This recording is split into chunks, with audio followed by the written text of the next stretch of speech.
Weh, lagi ngapain lo? Ya, oh ini lagi main Plant vs Zombie. Jadi itu ceritanya dia itu tanaman lawan zombie. Tuh lihat sendiri kan. Oh iya, ngomongin soal tanaman, kan ada tugas PKWU tentang tanaman hias. Lupa. Udah. Ayo deh. Ah.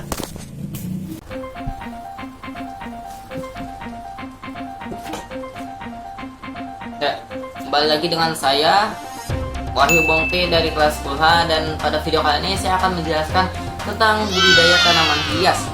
Nah, kali ini saya akan bacanya di buku aja karena memang yang lebih lengkapnya ini ada di buku dibandingkan di PPT, tapi nanti yang saya akan tunjukkan itu nanti yang di PPT saja. Oke, baik.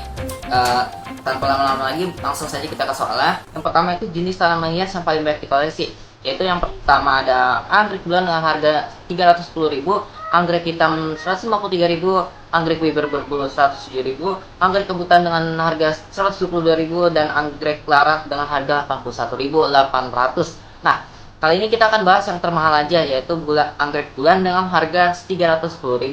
Nah, anggrek bulan itu apa sih? Anggrek bulan itu adalah salah satu bunga nasional di Indonesia. Nah, pertama kali ditemukan oleh seorang botani botani Belanda, Dr. Karl Blom.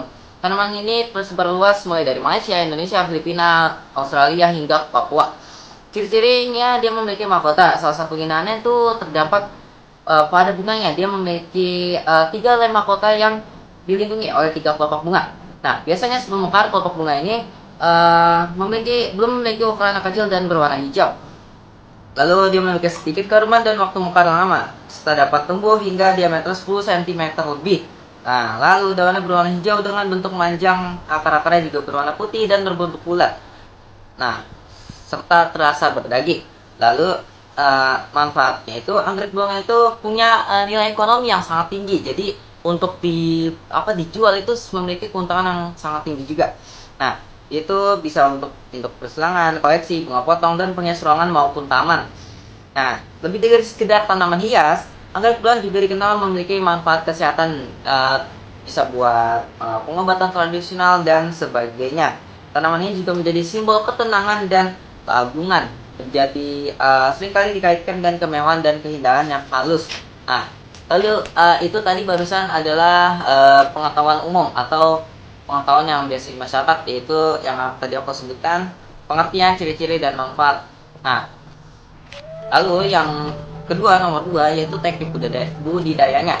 Nah, yang ada 2 soal juga. Yang pertama media tanam, dan kedua cara menanam. Ada 3D maksudnya. Dan ketiga adalah cara perawatan. Nah, media tanamnya, yang pertama itu ada moss putih. Moss putih itu memiliki manfaat yang positif bagi tumbuhan anggrek, terutama pada varietas anggrek bulan ini dibandingkan anggrek-anggrek pada biasanya. Nah, tapi bagi pemilik yang cenderung memberi air kepada tanamannya, ini penggunaan moss putih dapat berdampak buruk. Dampak buruknya itu bagaimana? Lebih lengkap lagi bisa kalian searching saja di internet, karena di sini tuh yang aku tulis tuh nggak semuanya. Oke, lanjut. Yang kedua adalah sabut kelapa. Sabut kelapa ini digunakan sebagai media tanam, tapi sebelum digunakan perlu dilakukan pengeringan selama 1 menit. 1 minggu, teman-teman. Biar apa? Biar racun-racun yang ada di dalam sabut kelapa ini hilang dan tidak terkena pada tanaman. Lalu yang ketiga ada arang. Arang ini punya kemampuan untuk menyerap kelembapan berlebih sehingga mencegah akar itu bisa membusuk. Nah, tapi perlu diingat, penggunaan arang ini mungkin akan kekurangan nutrisi, jadi perlu pemupukan tambahan. Lalu yang keempat ada pecahan batang merah. Pecahan batang merah ini punya stabilitas fisik bagi tanaman dan mendukung sirkulasi udara yang baik. Jadi sangat baik untuk tanaman anggrek bulan ini. Namun perlu diingat bahwa pecahan batang merah ini sama seperti arang tadi, yaitu akan berpotensi kekurangan nutrisi. Jadi perlu dilakukan pemupukan tambahan. Lalu yang kelima adalah kulit kayu pinus. Dia itu bisa memberikan penampilan yang estetis dan mendukung pertumbuhan anggrek bulan. Nah, kulit ini juga dapat membantu menjaga kelembapan tanah, jadi mencegah akar yang terlalu basah dan membusuk juga. Nah, tapi perlu diingat, kalau kulit pinus ini dapat berkompaksi seiring waktu, jadi perlu dilakukan pengecekan secara berkala. Lalu yang nomor B itu adalah cara menanam. Nah, yang pertama, Langkah-langkah menanamnya adalah yang pertama, pilih bibit anggrek bulan yang sehat. Ciri-cirinya itu daunnya hijau dan akarnya yang berwarna putih. Lalu dua, gunakan media tanam seperti yang tadi aku sebutin. Lalu yang ketiga, pilih pot transparan dengan lubang drainase. Contohnya itu seperti ada di PPT ini.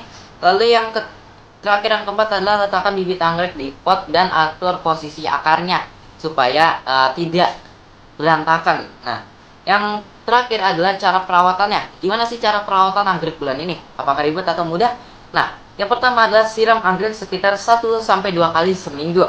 Nah, atau saat media tanam terlihat kering. Jadi harus disiram tuh kalau udah kira-kira kelihatan kering gitu. Nah, lalu yang kedua adalah letakkan anggrek di depan dengan cahaya terang. Tapi jangan ditaruh dengan sinar matahari langsung yang terlalu kuat juga. Nah, yang ketiga, jaga kelembapan sekitar 60-70%. Itu bisa kalian kira-kira. Lalu yang keempat, berikan pupuk khusus anggrek setiap 2-3 kali minggu. 2-3 kali seminggu sekali.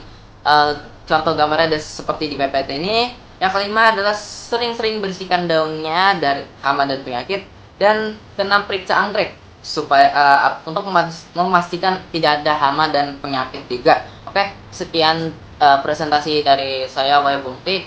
Mohon maaf apabila ada salah kata dan kekurangan.